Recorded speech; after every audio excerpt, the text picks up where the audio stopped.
You're watching the Three and You Giant Fans podcast brought to you by Scott, Giant, Mike and Cardone.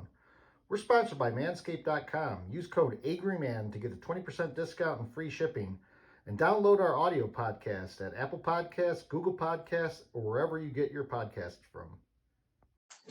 So that was Brian Dable talking about the Feliciano taunting penalty and basically saying, he wasn't taunting the Redskins. He was flexing to Slayton, but, referees might not have been able to tell what he was doing.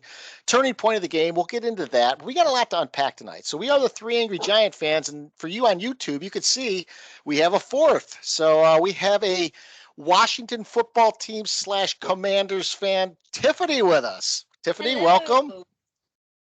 Welcome, Tiffany. Thank you very much. I'm glad to be here. Give us a little bit of your thoughts on the game. Well, it was a very exciting game. I'm happy with the tie. I prefer to call the Commanders the Redskins. I don't know what we all think about that, but I grew up outside of D.C. As you can see, R.I.P. Hater, right? Mm-hmm. So we're still the Redskins in my mind, or the football team. I don't like the Commanders, and I'm just happy to be here. That's excellent. Awesome. You're our first Commanders / Washington football team guest we've had, and actually, you're the first guest we've had an opposing team, isn't it? The Jets. In the regular, we had in the regular Novak, season, but Novak's kind of an ally, where the Jets are not really a big rival. I mean, this is like a rival fan that we have on the Three Year Giant Fans here, so this is a first. But it's and one we could actually stomach. Right? Yes, it's the rival. It You're is. right. It's the rival. Yeah, it's like not Dallas or Philly. Exactly. Yeah. Like if you all were like Dallas or Philly, I'd be like, no. Not go down there. Yeah. That is the worst. Yeah. I'm not sure I could stomach a Dallas fan on this podcast, so we'll see if we can get one. We have a couple options. Yeah, we do have some options, but that would be a rough night. We'll do that after we clinch a playoff spot, maybe. How about that? I think that's a great idea. If it's anything, if it's before that, absolutely not. Might jump through the screen and strangle the guy or gal. Yeah. So before we get to the recap, we are the Three Angry Giant Fans. It's your host, Scott, Giant, Mike, and Cardone with our guest, Tiffany. Let's give a shout out. So, hello, Fairhaven, New Jersey. So Fairhaven is it's in Monmouth County. It's population about 6,000, and it has an annual fireman's fair that usually draws the likes of two very spectacular people. I bet you Cardone knows this, so I'm going to ask Mike if he knows who those people might be who would show up at the fireman's fair. Spectacular people who show up at the fireman's fair. And what's the name of the town? You cut out on me a little bit right at the town name there. Fairhaven. Fairhaven. If one of them isn't Fireman Ed, then I don't know where I'm way off. All right, I'll ask Tiffany. Tiff might know. Tiff, do you know who would be in that area of Jersey that might attend the fireman's fair? Well, Fairhaven makes me think of the Renaissance Festival. So is it like Sir Edwin? Sir Edwin. No, it is actually the boss, Bruce Springsteen and Bon Jovi. It's got to be Springsteen's. Oh, Bruce Springsteen. It's Bruce. Close. That's Bruce territory, right. Bruce region. It's also Dell territory. So yeah, you got a couple rabid fans up there. Yeah, you no did question. Say spectacular, and Tiff and I kind of shot low on spectacular there. I mean, it depends on who Sir Edwin is, but okay, we'll go with the boss. That's fine. The next time I think of Fireman Ed as being anything but a jackass will be the day I die. So he's not spectacular in my eyes. Yeah, well, it's Jersey, and it was a fireman's fair, so that wasn't like terrible. No, good guess. Educated guess by Giant Mike, no question. So getting to the Commanders recap, Tiff already said she's pleased with the tie. I was not pleased with the tie. That was like the least of the outcomes I wanted to see happen. Well, better than a loss, I guess. But start with Mike. What are your thoughts on the game? Thoughts on the frustration of not being able to convert some of those chances? Yeah, it was horribly disappointing. I don't know. It's from again, the Giants got a bad start, which they are wont to do now, but they came roaring back, scored on 4 straight drives. I mean, that was good. Looked like they were in control. Had the situation where Washington got the ball right after half. I believe that was a 3-and-out or a quick 4-and-out. It was something quick anyway. Go right down there and continue what we had been doing at the end of the first half and just look like we're in control. So to have that kind of sequence of events, then have the wheels come off and end in a tie was horribly disappointing. If we had come back in a game we were getting beat and maybe, tied it at the end of regulation and then just kind of faded them scoring in overtime, that might be a different story. Maybe I don't hate all ties, but I don't have enough ties under my belt to differentiate. I just know that the couple we've had in my lifetime have sucked. So that's my general stance on that. I don't know. It feels like a loss to me, guys. I don't know. We've broken this down last couple days, and Tiffany even shared it already. As a Redskin fan, it feels more like a win for them and a loss for the Giants. I think for a number of reasons. I think just based on our schedule we have coming up, and we have some ridiculously tough games coming up. We'll get into that certainly, but that was a weird game, guys. Obviously, the three of us watched the game together, so we shared our early disdain, falling behind 10-0 right out of the gate. It felt like one of the things we've been able to avoid is that the turnovers from Daniel Jones, and he had that costly fumble there. It only turned into 3 points early, so we felt like we survived that a little bit. But then we go quickly 3-and-out, give the ball back to Washington. They come down, and it's quickly 10-0, and it felt like this game was going to be disastrous. And then, as Mike said, we scored on the next 4 possessions. We then outscored them, 20-3, right, to go up by eventually 20-13, and then we couldn't move the ball after that. We went into, I felt like, an offensive shell. We looked like Washington did a good job defensively to shut the Giants down in the second half, and then of course we all know what happened. Just nothing but punts. 4 possessions in overtime. Each team punted twice, and the Giants had the missed field goal at the end from Gano, and we'll talk about all that. But right now, it feels going into next week, it feels like a loss. So Tiff, you got to watch Heinicke bring the Commanders back in the game. Your thoughts on at least getting a tie out of a game where he brought us back at the end, but you were ahead in the beginning? I love Heinicke, first of all. I really do. I think he's our quarterback. I've heard people say other things. I love Heine. So you don't like Wentz? No, I do not like Wentz. Sorry, Carson Wentz, if you're listening. No, you're not for us. I was really excited by the tie. I've been a Washington football fan for a very long time. And when it's come down to this, is all we care about is beating the people in the NFC East. It doesn't matter how we end at the end of the year. If we can beat the Cowboys, if we can be the only team thus far to have beaten the Eagles, and then we tied with the Giants, we're happy. That's a fair point. I mean, beating the Eagles right now puts Washington ahead of a lot of teams on tiebreakers. So that's good. So we'll take that. Yeah, good stuff. Well, Washington, they didn't have a lot of expectations this year, just like the Giants. So for both teams to be sitting in a playoff spot and have meaningful games right now, it's really it's quite. They're both overachieving, and Washington I thought they were dead and buried early. I think they started out 1-4, if I'm not mistaken. I don't have the schedule in front of me, but sorry, yes, with Carson Wentz, but then we yeah, that was the worst thing. Yeah, for the rest of the NFC East to see Heinicke coming in, I'm like, now they're going to be they now can compete, because we've seen enough from that guy to know that he's a real NFL quarterback. It's not like this guy's. He's not just some feel good story. He's a very good quarterback in the NFL, to say the least. He is. Yes. Made a very good 4th and 4 throw that kept the drive alive that led to a touchdown to tie the game. So, well, I heard Tiff earlier say that she was a lifelong Redskins fan. So I'm going to tie 2 things together. So the reason I'm up in New York right now and why the audio quality might be a little subpar versus normal is my Uncle Dan passed away. So the Giants Nation lost a fan. I know Chris also had an Uncle Dan. My Uncle Dan, Yes. Dan Carosa, died at age of 76, and he was instrumental in two things for me. The first was getting me how to play pinball. So he owned a bar in the Elmira area called Danny's Timeout. And when my grandfather would go and clean the bar, he would set me in front of the pinball machine with a Coke in my hand, and I would just play for a few hours, and I got really good at pinball.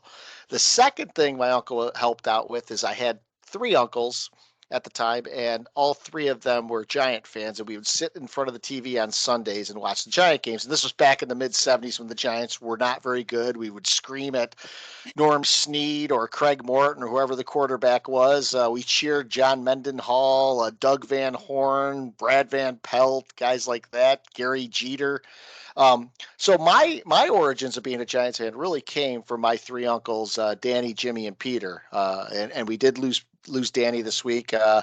So that was unfortunate, but that was the origins of my fandom. So before I talk to our two other Giant fans, I'll say to Tiff, what was your origins of being a Redskin fan? Because that's what you were. You were a Redskin fan before anything else. Well, it's an exciting story. I was in college and I fell in love. And my boyfriend at the time said, well, you can come over on Sundays, but I watch the Redskins game. And what we do is we turn off the volume and we put on Sonny and Sam. And you may ask questions about football during commercials. Well, man, all right. All right. And I was in college and I was in love. And so I was like, oh, it's the best deal ever. All right, let's lay in bed and watch football. And so I learned so much about Redskins football listening to Sonny and Sam on the radio while watching the games. And then eventually I married that boyfriend. And we continued to watch all of the Redskins games. And it was the fight song was the first song I taught my children. And they were trained that whenever the Redskins, because they would like have a play area upstairs, right? So we'd be downstairs watching the Redskins game because when we moved to Charlotte, we got the satellite package. Because one time when we first moved to Charlotte, we had to go to a bar, but I still had an infant. And I found myself at a sports bar nursing an infant watching the Redskins game. And we decided that it would be better. Dedication. We decided it'd be better to get the whole satellite package. So then they'd be upstairs playing, the two kids, and they were trained that when we yelled for a touchdown, they would come down and sing the fight song with us. Sonny Jurgensen and Sam Huff, former Giant great Sam Huff. Yeah, that's right. Yeah. Yes. Going way back. Boy, we talk about how people leave the Giants and they're generally happy with their experience with the Giants. That was not Sam Huff. He didn't have very many nice things to say about the Giants after he left. So, Mike, how you became a Giants fan? Yeah, for me, it's pretty similar to you. Just replace your uncles with my dad. I'd be on the floor when I was 5 or 7 years old, and he'd have the Giants on, and I'd be whatever playing with my toys down there, and I just couldn't help but watch his reaction to everything, and I'm like, I don't know why this is cool, but it must be cool if it's got him that riled up. So I just, when I could understand it a little bit, start asking questions. I started asking questions, and it was probably about the same time frame, right, Scott? We're the same age, so yeah, they were not very good. So growing up with them not being that good, and then kind of see them, like we've talked about before, teams just didn't get good and then disappear again back then. You saw a natural progression. You could see a team getting good from a mile away, and to watch that year after year, the Giants just get a little better and a little better and a little better.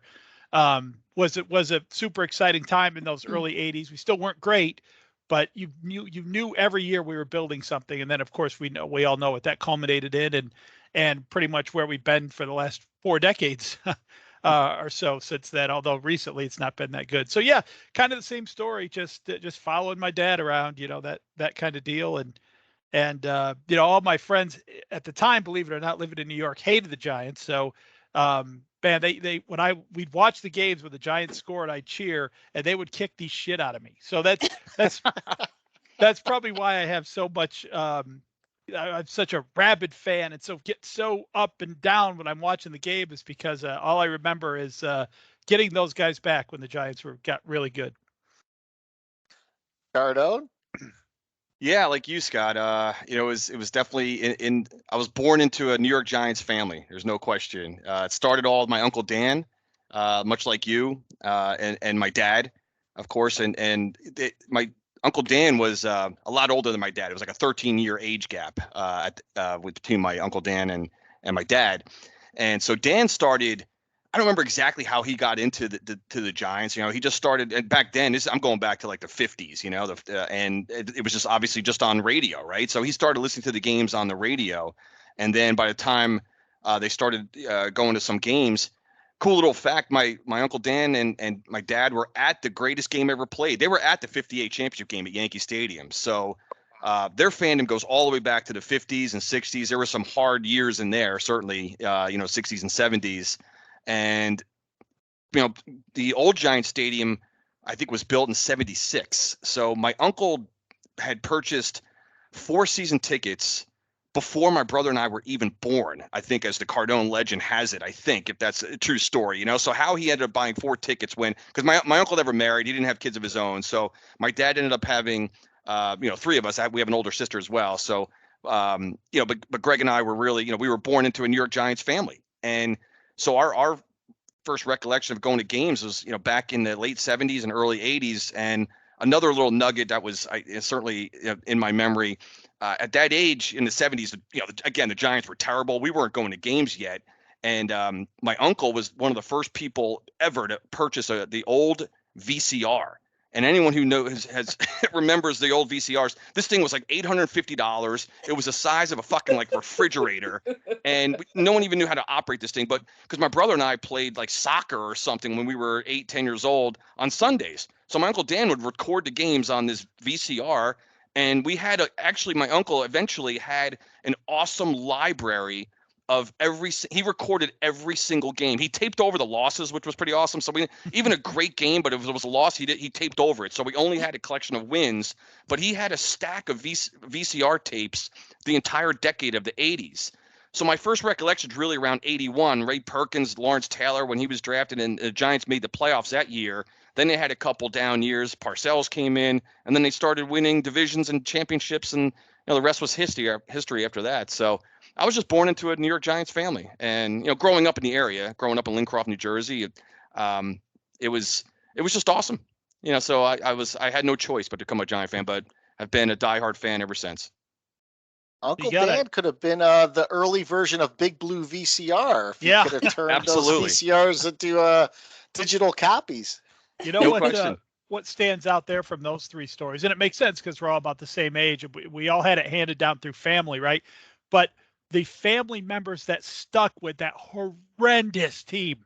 Yes. So you got to give it up for them for just sticking with that team, and still at the middle to the end of the 70s being passionate enough to even want to pass that on. I don't know. I think of it like, I don't want to give my son this awful disease, like God. I'm going to go tell him to cheer for Dallas. And Tiff was just horny. Yeah. I was like, me, Scott. I guess.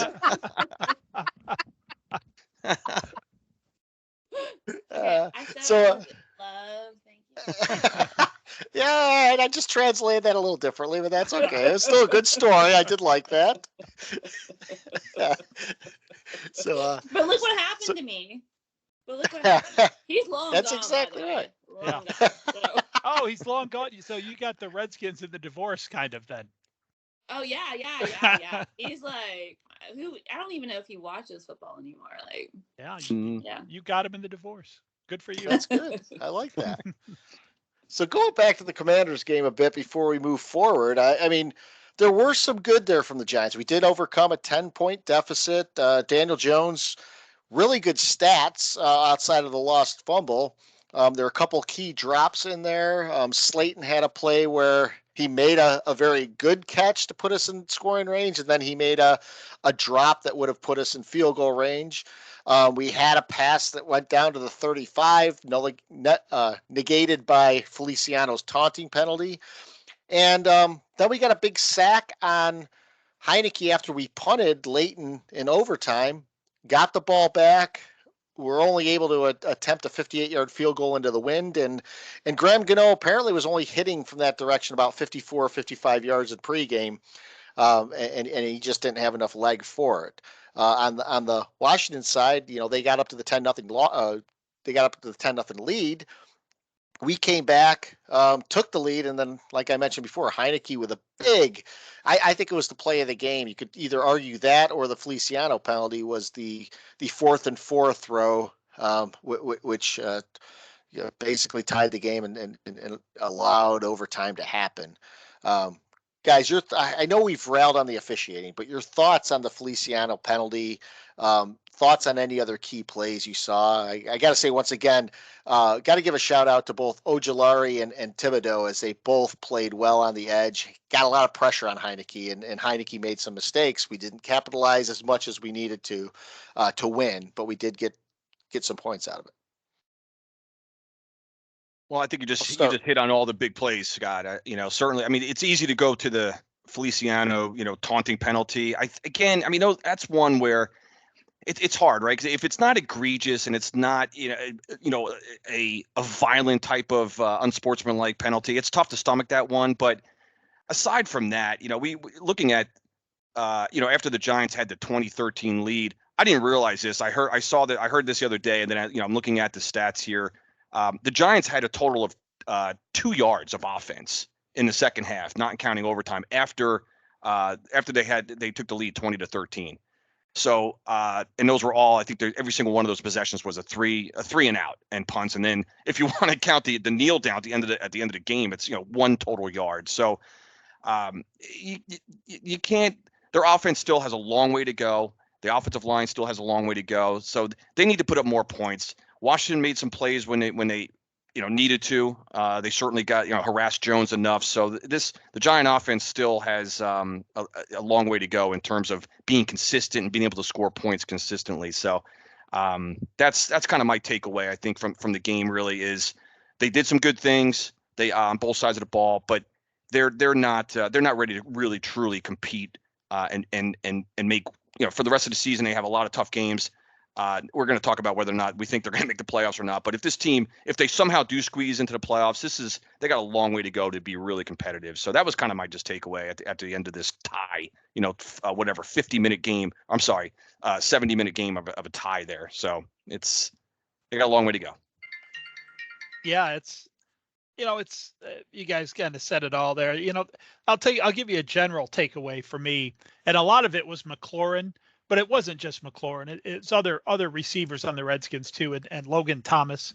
The ball, guess what? The ball doesn't have to be perfect for those guys to catch the ball. When Jones throws a pass, it better be perfect, or it's not getting caught. If it's a yard behind the receiver, it's not getting caught. If it's 2 inches over their head, no one's going to jump and go get that ball. It's got to be perfect.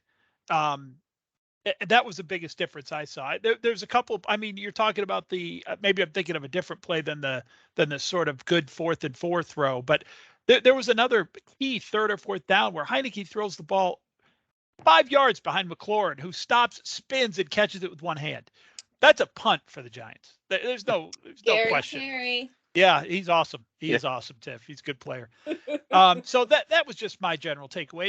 It's going to be very difficult for Daniel Jones until the Giants get a little bit of talent at wide receiver. And I'm not asking for Terry McLaurin. My God, that would be amazing. But just an NFL caliber wide receiver. I can't have him anyway. No.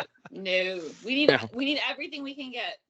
Help us out. Help us out. We kind of talked and blew off the Odell talk. But Odell regularly made those catches. You didn't have to be perfect throwing the ball to Odell. So that was a big takeaway. I'll tell you where I stand on the taunting. Live, I hated it. I hated it after the game. But you can't do it. You can't give these officials a reason. Mm-hmm. You can't. And I know it's hard. And because let's face it, that was a game-ending play. Washington is not coming back from down 2 scores. The Giants are inside the 35 there. They're going to take another minute or so off the clock. They're going to get it under 4 minutes. They're going to kick a field goal and go up 2 scores. That's it. It's over. The game's over. And you just can't do it. You can't give the official a reason to throw that flag in. And I know it's exciting. Feliciano realized that was a game too. That's why he was so fired up. But you just can't give him a reason. I like Dable's comments on that. You got to realize the official doesn't know what the hell you're doing. Might not be your intention at all, but the official doesn't know that. Now, I'm not letting the officials totally off the hook, because when the Giants were setting up for the potential game-winning field goal, the sequence, a Redskin player knocked the ball out of the Giants player's hand as he was trying to respot it at middle center field, or in the center of the field. Now, that's delay of game. That should have been stop the clock 5 yards. Giants try a 53-yard field goal instead of a 58. And then when the Giants did finally recollect the ball and let the Redskins waste 5 or 6 seconds and get it spotted and snapped, there was a Redskin, the right defensive end was an entire helmet offsides, and there was no call on that. So you call either one of those. Of course, if you call the first one, you never get a chance to call the second one. But either one of those, and Gano's trying a 52-yard field goal at the end of the game with the clock stopped as well. So I have a bigger problem with those procedural type penalties that the official. Now, I know everyone's running around right there and the officials don't want to do anything to hold up the players. I get that too, but those were 2 egregious and blatant penalties that just got missed. So I'm not letting the officials off the hook for this one. I think it's funny in contrast. If you remember the Redskins game last year, where the Redskins missed a game-winning field goal and the Giants got called for an offsides that wasn't there, where no one was offsides, and now a year later the situation is reversed and the Redskins don't get called for a guy who's obviously offsides. So are we bitter? We are bitter. Oh, Tiffany, we're always bitter. Angry. Have you not Tiffany, listened? this is a regular part of our podcast. We spend a few minutes bitching about the officials. Oh yeah, with good reason, it seems. Yeah. So justification, yes. That's my takeaway in the game. I didn't mean to make that all about officials, but the wide receiver thing to me. I mean, coming into the Redskin game, Daniel Jones had thrown. Can I stop? I love that you're saying Redskins. I know you got me. You got me going. I can't. So good. Coming into this game against the team. He's welcomed here. We can say it here. Against the team. Go on, Mike, but it's so good. Daniel Jones had 104 total incompletions on the year. 104 passes that he threw that hit the ground all year. 20% of those were deemed drops. No, I'm sorry, not 20. Well, it is 20%.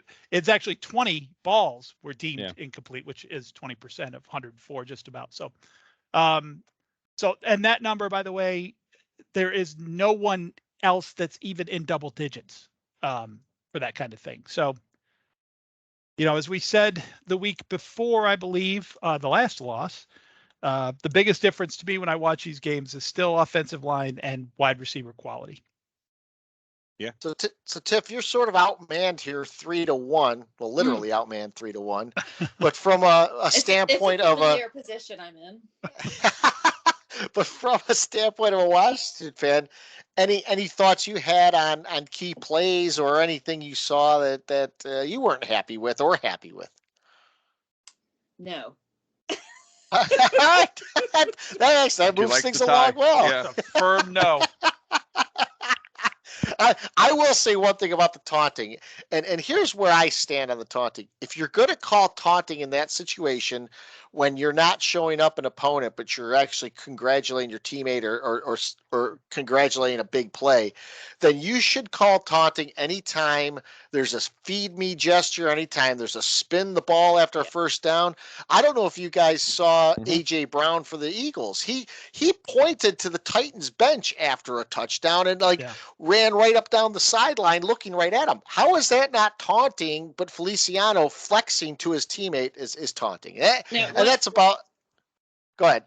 No, what I will say is I think that taunting, over celebration, all those penalties are totally stupid. Is this not football? Can we not watch football and have fun? Yeah. Can we not taunt? Can we not celebrate? Why are we watching football? since there's no way to really, since things like what happened to Feliciano and the Giants are going to happen, and things like AJ Brown are going to get missed, there's only one answer to this, and that is just stop. Just forget about taunting. It's, find them after the game. It's completely subjective, right? And it's one of those where I guess what I was trying to say earlier is sort of like, unless it's physical contact, where you throw a guy down or you hit a guy, that's, late hits are different, those kind of things, like after the, dead ball, but any of those subjective kind of, like you said, Scott, feed me gestures, or like if you're doing some kind of flexing or some bullshit like that, just it's either got to be all or nothing. Either every single one of those is a penalty, or none of those are a penalty. Can't have it both ways. Can't. Yeah. Because it leaves way too much for interpretation with these officials, and there's no consistency across the league, and that's what drives fans crazy. And coaches and players. I agree. That's what drives us crazy. That's the problem. Yeah. Yep. I mean, if you want people to stop it, which I agree with the spirit of the rule. I freaking hate that crap. I hate the throat cut, the feed me, the flexing. I've told you guys before, I hate just when someone signals a first down. That drives me crazy. It does. I can't help it.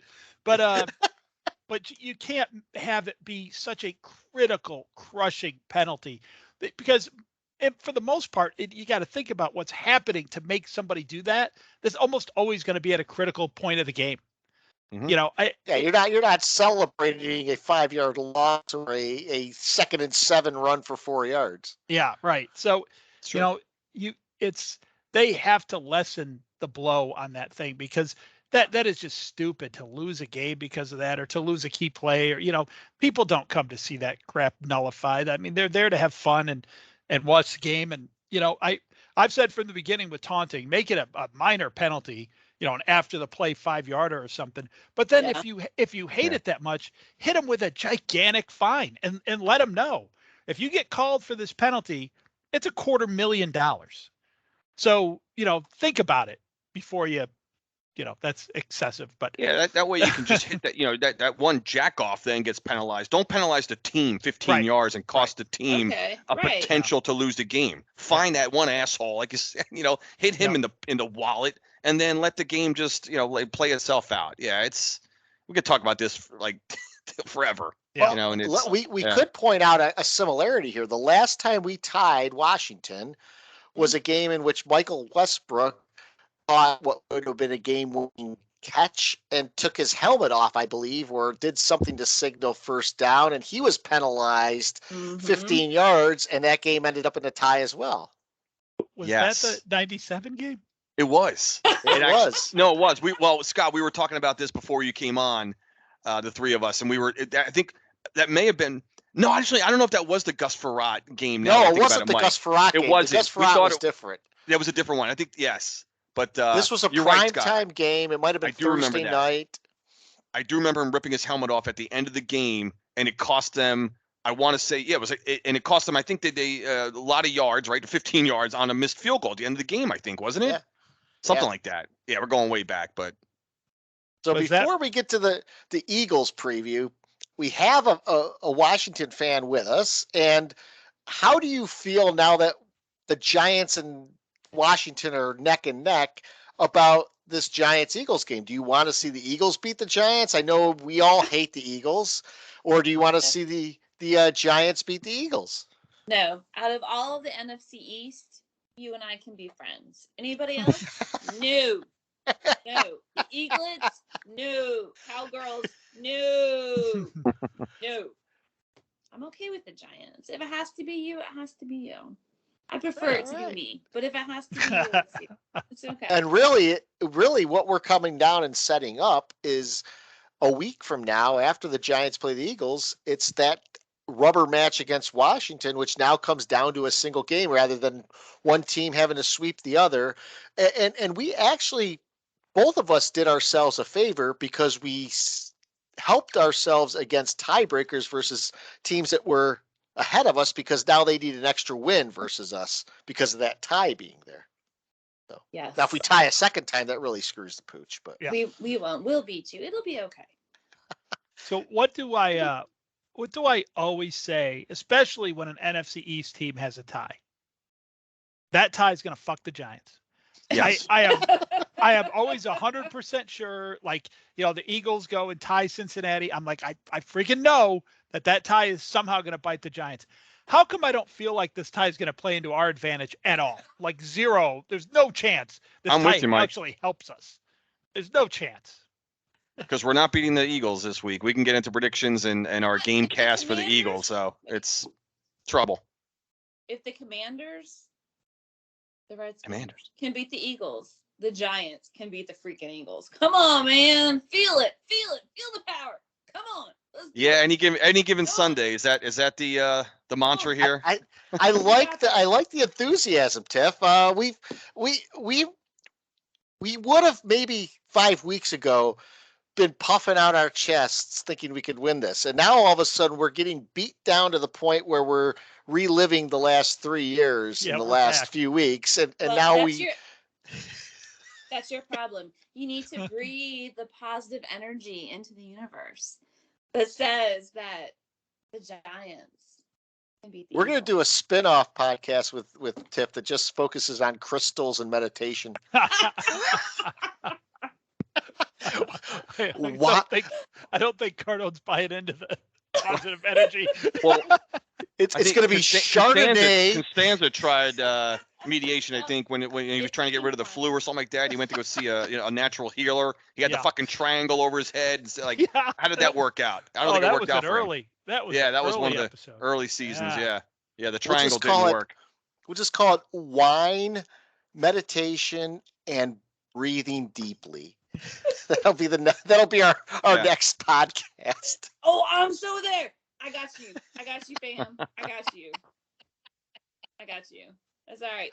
And it's gonna work because you need to send that positive energy out into the games. I don't. Y'all are so negative. Yeah, we don't have this new age shit in us. We're more old school. Pound someone's face in dirt and wonder what the heck happened. So, Mike, I'm sick of being excited and having someone rip my beating heart out of my chest and make me eat it. Like, that's not. But you're a Giants fan. Suck it up. That's like the opposite of breathing deeply if you have to eat your own heart. It is the opposite. I think that's correct. I will do the opposite.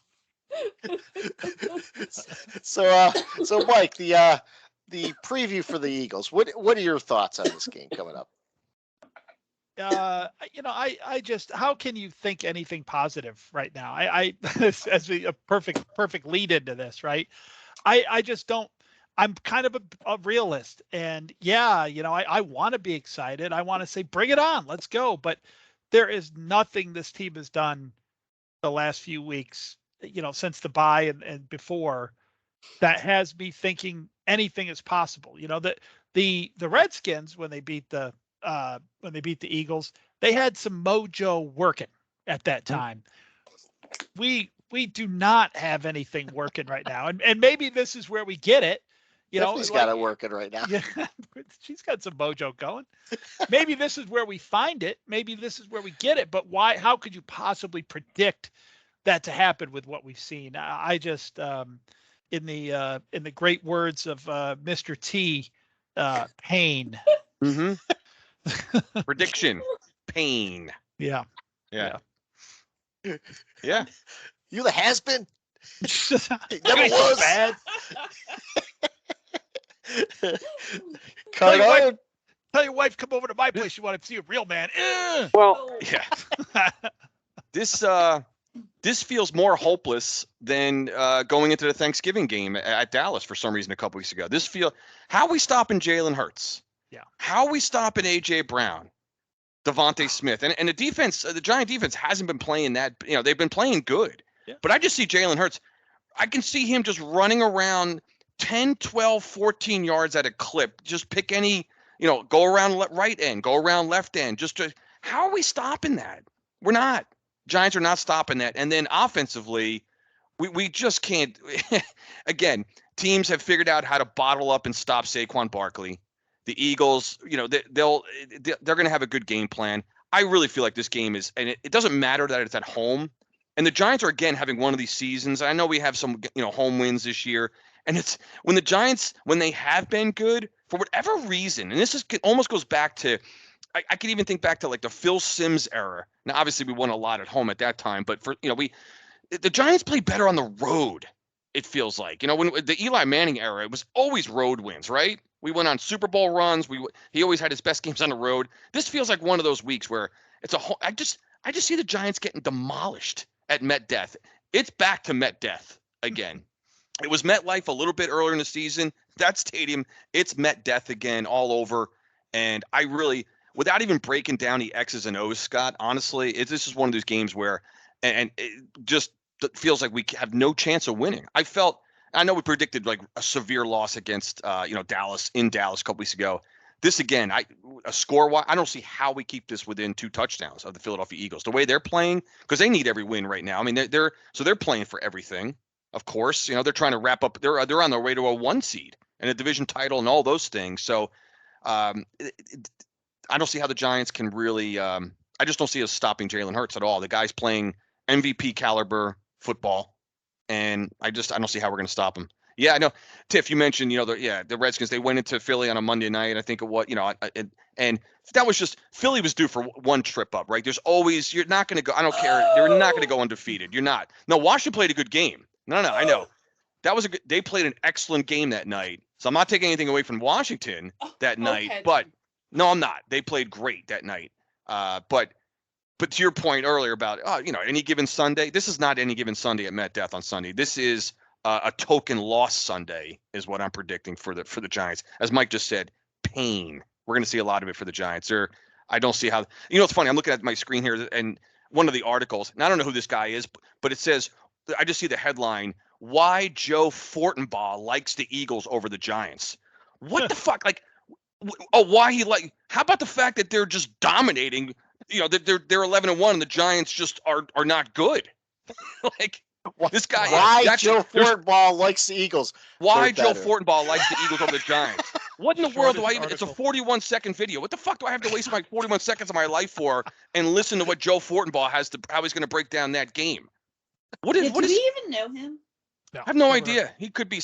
I don't know. But I just saw that. I thought maybe it was going to say why he might like the Giants over the Eagles. Like, wow, that's worth usually that's the case. Insightful in there. Yeah, usually a guy makes a case for like, well, why the upset might happen. He's this person's giving me the forecast of why he likes the Eagles over the Giants. Okay, all right. He's taking a stand on that. Right. Why Georgia might win the football championship in college. Exactly. Yeah. I like them. Yeah. I'm a little bit less pessimistic than you guys on this one. I know my thoughts on the Dallas game was we were going to open up with a field goal. That would be our points for the game, and Dallas would demolish us. I don't see us being able to duplicate what Washington did against Philadelphia. But what I do see is I think Wink will do one of two things. He'll either take away Hurts' running ability or he will take away the downfield passing. It's probably easier to force Hurts to stay in the pocket and throw the ball, which he might kill us at, but it may be better than letting him run wild and also throwing downfield. So I think you're going to see Wink play a good defensive plan against him. Now, here's where I'm at with this game. We've seen this play out many times. I think this is going to be one of those games that's going to be closer than everyone thinks. Still, the Giants lose in a rather heartbreaking fashion, or they lose, at the end, and we're still in the same scenario as we're going into the previous Washington game, where this becomes a must-win. We didn't really gain anything. The rest of the NFC East does gain something. Washington even gained something by being idle, basically. Mm-hmm. How they get that bye week is still a part. It's called a bye. It's not idle. How that bye came about in between divisional games is a little bit upsetting to me anyway, but that's already been covered on a previous podcast. So I do see the Giants being a little bit more competitive, and I'm going to head off Mike having a possible same score as me, which I don't think he would this week anyway, based on our comments. But I'm going to go with the Eagles beating the Giants 27-24. I'm gonna let our guests throw out a score here. We don't often do this, but Tiff, any predictions on the Giants-Eagles score? Man, you all are a bunch of bitter old men. Yes. That's all I'm saying about that. It's kind of the name of the podcast, Tiff. So yeah, we're staying true. We're in character a little bit, but this is really how we are in real life too. We're very miserable to be around. You don't want to be around us on Sundays. That's for damn sure. Yeah, I mean, I have to deal with 2 of you on Thursdays, which is enough.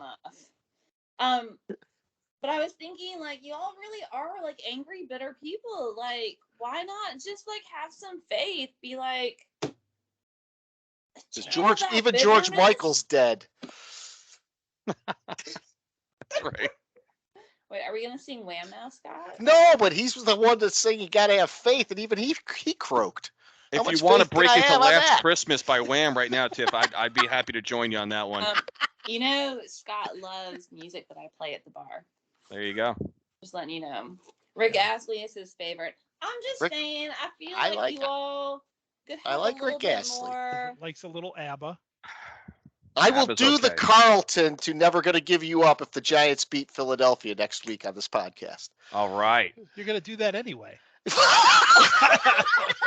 I'm holding it to that. I marked that down. I wrote that down. All right, I'll throw mine out there. If Tiffany's not going to commit to a score, I'll throw mine out there. I got 31-3. Wow. Oh wow. He was eager to throw that out there. Look, I think the Giants are going to win this game. I'm calling it. Fuck all y'all. I'm calling it. All right, so Tiff's not going to give us a score. She just says win. Giants win. It says W. Does it matter the score? W. She's our first guest to give a score or a prediction. So yeah. W for the Giants, because you all are bitter, angry people. I thought W was like the logo of the football team. Yeah. What? Right? Isn't W just the logo for the football team? You've got a W to throw around over there. We don't. Okay. You can borrow it. We're on a buy. You can borrow it. A little inside joke. A couple years ago, we used to beat Washington with regularity. We used to take their W, so they were only Washington. Yeah, we called them. That's right. We spent like 2 years on this podcast calling them Washington. Washington. We stole the W. The FT. That was it. And then we had to give it back. But yeah, because what was the score of the last game you played against us? 2020. Is that the one you were referring to? We let you have the T back. Yeah, that's right. You can spell now it's just washing. Yeah. Washing. Right. We're the fucking commander. Yeah. Cardone? Yeah, I was just kind of thinking about my score. And like I said before, I don't see how the Giants, maybe they get a late touchdown or some bullshit to make it look a little bit more respectable. I got the Eagles winning 34-16. Yeah. 34-16. Yeah, I feel like the Eagles put up a decent amount of points. A couple Gano field goals in there. And I'll tell you go ahead, Chris. I'm sorry. No, I was just gonna say I think we struggle to score again. I think even getting 20 points this week is going to be difficult. I think the Eagles are just going to be jacked up. It's just going to be feel a little bit outmatched on Sunday. So I got them Giants losing by certainly by double digits.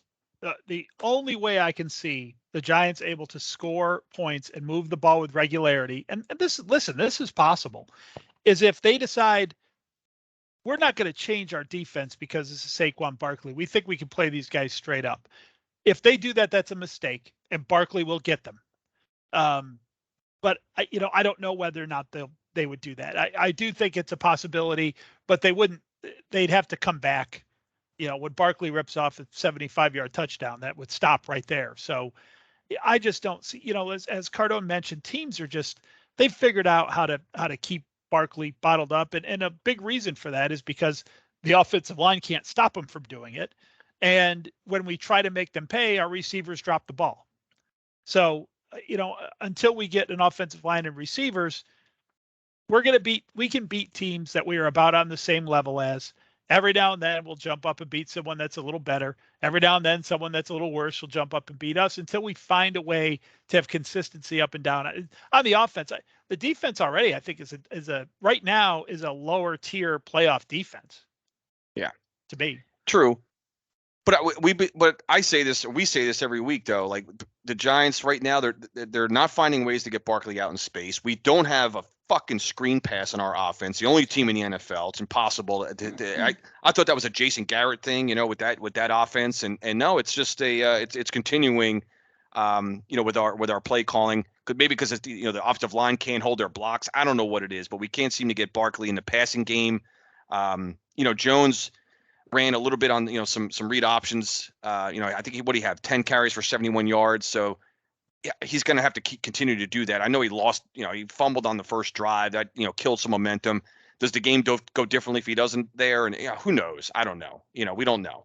We came back and had chances to win. We did. No, you can't go back to that play. I mean, certainly, but the teams have figured out how to stop Barkley because he's just, all we can do is run between the tackles with the guy. We don't do any misdirection. I don't think, it doesn't seem like we're doing enough to really confuse the defense pre-snap. Certainly, we're just not finding enough creative ways. Barkley's getting his touches and from straight handoffs, but we're still not finding creative ways. If he's not breaking tackles, he's not getting. What we were saying, Mike. We were saying it all day on Sunday. Like, I just want 5 yards on first down, consistently on first down, and we're still seeing those tackle for losses on first down. We're still seeing those no gains. So we're getting stuck in those 2nd and 10, 2nd and 12 situations because Barkley's getting dumped behind the line of scrimmage still. So that's frustrating. And that's going to happen, of course, throughout the course of a game, but it's starting to seem like it's happening more regularly now, which is what we've been seeing the last couple of years with Barkley. Yeah, they did fight back a little bit this week. The Giants did against Detroit. We were consistently in 2nd and 12 every freaking play, every second down. Yeah, I know this coaching staff is good. You mentioned Jason Garrett. I know they're better than Jason Garrett. I know that. I know that just because I know it. So the fact that they're not calling a counterplay, the fact that they're not calling a screen, they have no faith in the offensive line to block those things. They think their only hope is to get Barkley the ball immediately and cram him up between the tackle and try to steal one. Yeah. So we only have a little over 2 weeks left before Christmas. And it's never too early to start thinking about gifts. So whether it's for a friend or the friends in your pants, you can make this a season to be jolly with Manscaped. So do your little drummer boy a favor and use the Lawnmower 4.0 to avoid another silent night. So man, Steph's just giving me a look like, what kind of read are you doing? I've been getting good comments about my reads from you guys, but Steph gave a little bit of a creative writing. I love it. You bring more on that read every week, man. It's just really, it's outstanding. Outstanding.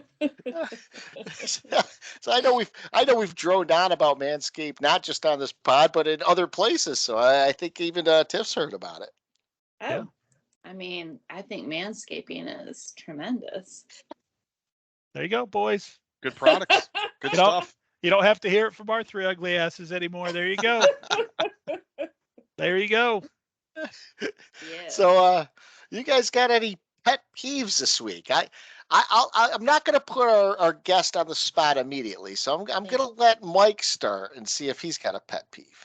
Yeah, I do. Of course, as you know, I can never not have one again. I've been called out, so I will, even if I have to make something up, immediately I will. But I don't have to make one up today.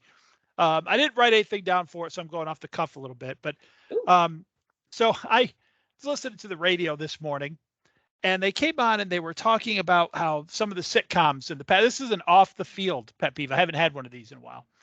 Some of the sitcoms that they couldn't make these episodes anymore. Like they couldn't make Seinfeld, and they specifically referenced like the Cigar Store Indian, which I thought was a apt with our Redskin fan friend here.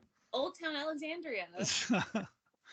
But so I was listening to that, and it really got under my skin because it's not like, they talked about Friends and fat shaming. I don't know how much Friends you guys watch, but they would flash back, and Monica used to be really fat.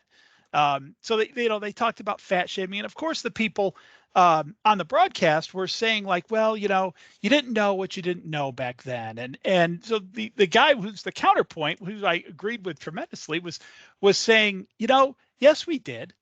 We knew that it wasn't really cool to pick on fat people. The whole cigar store Indian episode was about Jerry being insensitive to the Native American woman, right? So that's bullcrap. We knew. We just thought it was funny. Right? That's right. We had thicker skin back then. So that got us thinking more. I was actually talking about this with Bonnie earlier tonight.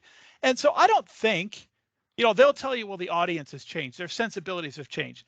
I disagree, because these shows live on in syndication and people love them. I just saw the Cigar Store Indian episode like 2 nights ago. If that were that offensive, they'd get it off. The audience has not changed. We still want things to be funny. What's changed is Hollywood, actors, directors, producers. They don't have the guts to put it on TV anymore. It's not that the audience has changed. So that was a little political commentary I got in there tonight. I thought it was a good timing, seeing how we just spent the last hour saying Redskins, which is, right. Which I'm not sure if we should have been saying the R word or not for some reason, but hate mail. Come on, bring on the hate mail. But that's mine. That was mine for this week. Yeah, that's a good one. Good one. We can always use some publicity, whether it's positive or negative at this point in our juncture. Publicity. Yeah. I'll stomach some hate mail. One of my favorite episodes. Well, I mean, I can't. It's hard to list my favorite Seinfeld episodes, but that one, the Cigar Store Indian one, that's a classic one. Yeah, love that episode. What's funny is if you go back even a little bit further, a lot further really, to like a show like All in the Family, I firmly believe that you could not reproduce some of the episodes that they made with Archie Bunker in today's atmosphere. They would, and again, even back then, he said these things and everyone looked at him as being like a racist, sort of backward thinking person. You can't even portray that anymore, even though that's what everyone today would portray him as. So yeah. Ironically portrayed by Carol, was it Carol O'Connor? Carol O'Connor, yeah. The biggest liberal on the planet, Carol O'Connor, by the way. And he really, the whole intention, the whole role, he was making fun of that type of person. Yeah. Yep. But that goes right over everyone's head. He's, Tiff, he's basically making fun of me, and I still love that show. Tiff, do you have any pet peeves since you're our new guest? Are we going to get a flat no?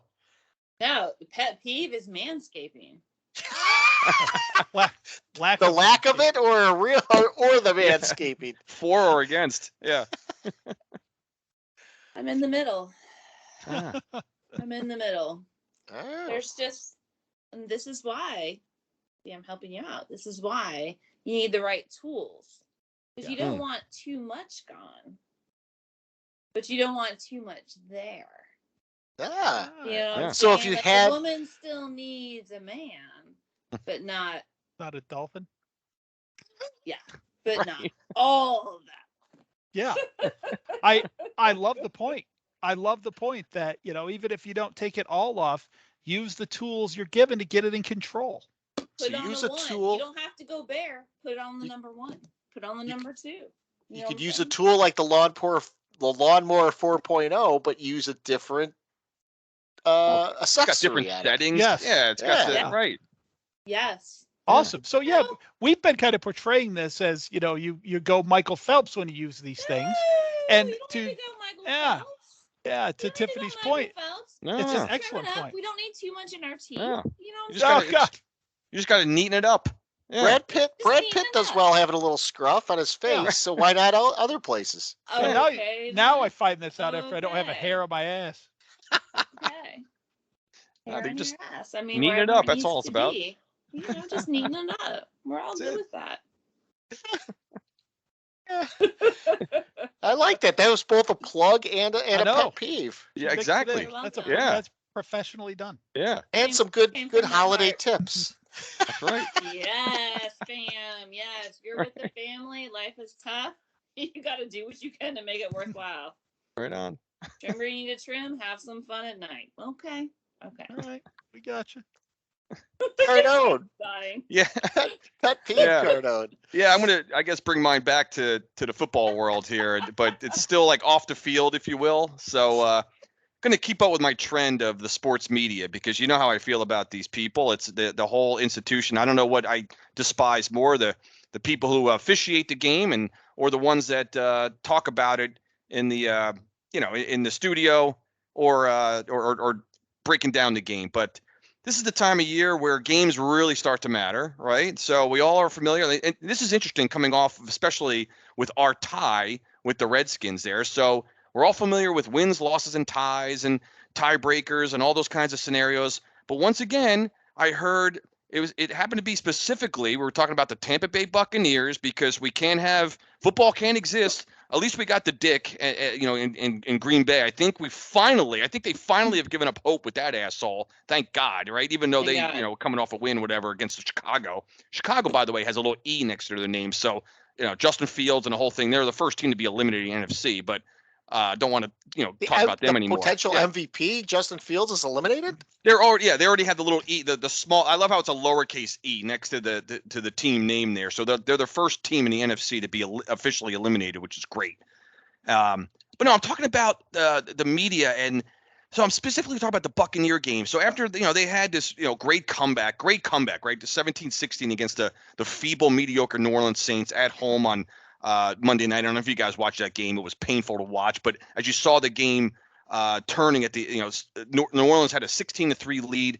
I'm not going to give you the details of the game. If you didn't watch it, no big deal. Brady came down. Last two drives of the game, they end up winning 17-16. So of course the media now goes into this frenzy about Tom Brady being the GOAT, the Buccaneers now, and my all-time pet peeve is, was that a statement win by the Tampa Bay Buccaneers? And I'm like, there's the fucking word statement. You got wins, losses, ties, which we hardly ever see those, and then you got to add the S on the end of those for the statement wins, whatever the fuck that is. Like, no, it wasn't an S. It was just a W by the Tampa Bay Buccaneers in a shitty-ass division, which the media was mocking the shit out of the NFC East a couple years ago. Now that everything has flipped over, where the NFC East now is the best division in football, record-wise and all that.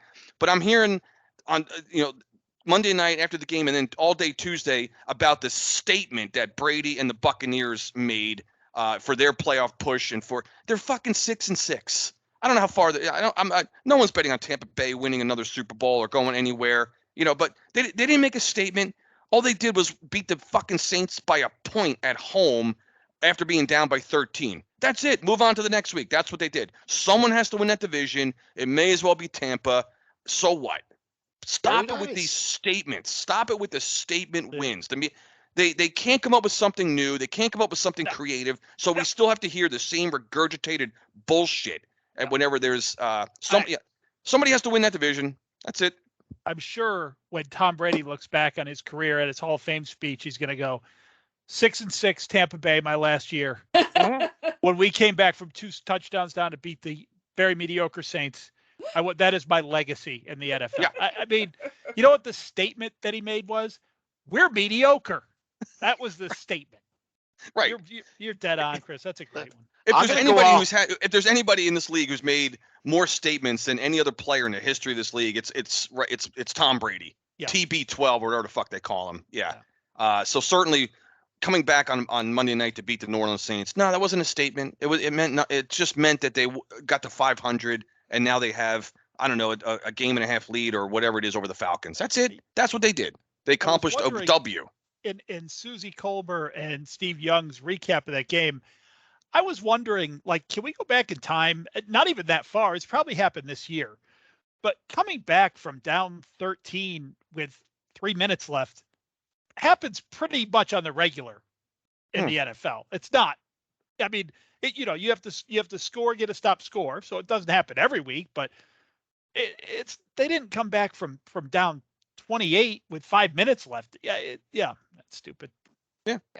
So I'm going to go all Al Michaels on you for a bit here because I had the perfect storm happen in that game. I went to bed when it was 13-3 or 16-3, and all I needed, I tried to watch the game from the bed. closed my eyes, and next thing I know, it's morning. So I missed the rest of the game. All I did when I did fall asleep was Tom Brady not to throw 2 touchdown passes, or I was going to lose in fantasy, and I needed the Buccaneers to, if they were going to win, cover the 2.5 point spread. Oh. So ideally, the Saints should have beaten them. Tom Brady threw nothing, and the game ends 16-3 or something. No, I wake up the next morning to find not only was the score 17-16, they didn't cover the spread, and Tom Brady fucked me by throwing 2 touchdown passes. This is why Chris sleeps soundly at night with his non-fantasy football ass. Yeah. Stress-free, my friend. This is why I retired from fantasy football. I don't worry about that shit anymore. It's true. Giants are enough to stress me out. I don't need all that other. I don't fantasy shit. Nah. Advertisement for not gambling. So my pet peeve is actually off the field too. So last Thursday night, Wasn't it darts? It was not darts because we did our usual holiday routine. We went to dinner at Bad Daddy's Burger Bar in the hopes of going to find our Christmas tree. So, by the way, at Bad Daddy's, we ran into an avid listener of the show who is not an avid watcher of the show because apparently my background is very distracting. Arms get lost in there. So I am working on changing the background so that we have a more better aesthetic for those that might be fussy about what it looks like on screen. So we want to be accommodating to all types of people on the show. Hear the fans. We hear the fans' comments. So I was actually trying to load a new screen before coming on here, but technical difficulties prevented me from doing so. So yeah, Darren, we gotta get Darren. So anyway, I digressed quite a bit there. We went to go get a Christmas tree. We go to our usual spot where last year I bought a nice 7-foot Christmas tree for about $65. Brought it home, put it on my van, tied it down with the help of the guys, tipped the guy a nice $10 bill, brought it home, put it in the stand, and we had our tree. 7-foot tree at that same place, $155 this year. Yeah. In 1 year's time, trees have somehow they've tripled in price almost, at least over doubled. So we left that establishment, which will remain nameless, and went to one of the big box stores, and the 7-foot tree there was $140, and on December 3rd or whatever the date was, I had a foot full of needles after shaking it. So for $130, I'm going to throw something on the top of my van, bring it home, and it's going to be needleless when I put it up, and I'm going to have sticks sitting there. So a couple years ago, my mother-in-law gave us an artificial tree that she handed down from her. I am a real tree guy, love a real tree. I now have a fake tree sitting up in the house right now because I refuse to pay $150 for a real tree. That's brutal. What keeps the population of Christmas trees from being so bad that prices have doubled in 1 year?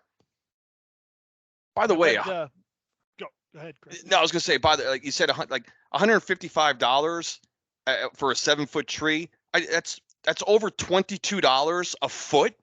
So let's assume there's probably let's say there's fucking 22 branches like per foot. You're paying for like $1 per fucking branch on that tree. That's a math legend. I know, legend.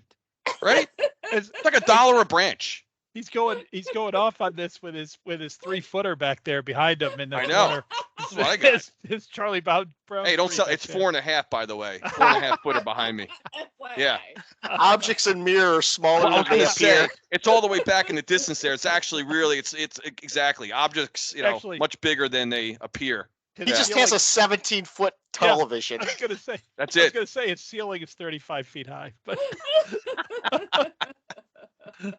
we went artificial last year, Scott, for much the same reason, man. So, it's artificial trees ain't cheap either. So you good that you got that one handed down. It'll probably take about 4 or 5 years of using this one to pay for what an actual tree would cost. But not at $150 a clip. I think I might get a year out of it. all I'll say is to you and the listeners, look up Balsam Hill trees after you get off tonight. Looking for a new sponsor. Yeah. By the way, the Balsam Hill trees are superior quality. It's expensive as hell, but that thing sure can stand and look better than Chris's in the background. In just 6 years, you'll pay for it. Tiff, your thoughts on Christmas trees? I just think that you all are bitter old men. Buy a Christmas tree, put some decorations, some lights on it, and fucking Merry Christmas, okay? We are all going to survive this emergency. Oh. I think we're getting put back down to our ground. I mean, we are the Three Angry Giant fans. Wow. You know, we do have a fourth today who seems to be more like into crystals, meditation, and wine. You know, Yeah. I think that's just the way we're gonna have to deal with it. But I don't know. The Redskins haven't been that good lately either. I don't know why she's in such a good mood. I mean, maybe her life has more than football to it. I don't know. Crazy. Oh, Crazy. as you, sweet three. Oh. You guys got anything else tonight? I don't. I do not. No. So hit us up on for questions. I mean, we're on Twitter at angry_3. Spelled 3 is spelled out. We are the Three Angry Giant fans. It's your host Scott, Giant, Mike, and Cardone. We want to give a big shout out and a big thank you to Tiff, our Redskins fan, for joining us. We got to have more competitive people Tiff. on. Like I said, we're gonna hold Cowboy fans to high standards because we know there's a couple out there who probably could be very good guests, but we might want to just beat the shit out of them after they're talking for about 10 minutes. Yeah. So. Yes. That would be a tough hill to climb. I might Good be start with the absent commander. that week. I might do one of the things where I forget to come on that week. So we are playing the Eagles next week. We'll have the Eagles recap next Wednesday, and then the following week again. We'll after the Redskins have been sitting around for a week, sunning themselves and resting. They get to play the Giants in a very crucial matchup. So I'm thinking we're probably going to have a lot of anger when we come on next week. So we're going to be bitter old men for at least one more week before we go and play Washington again. Yeah, we'll be bitter coming in. So Very. Well, thank everyone for listening. Tune in next week. Thank you very much. Have a great week, Thank you y'all. so Go much. Blue.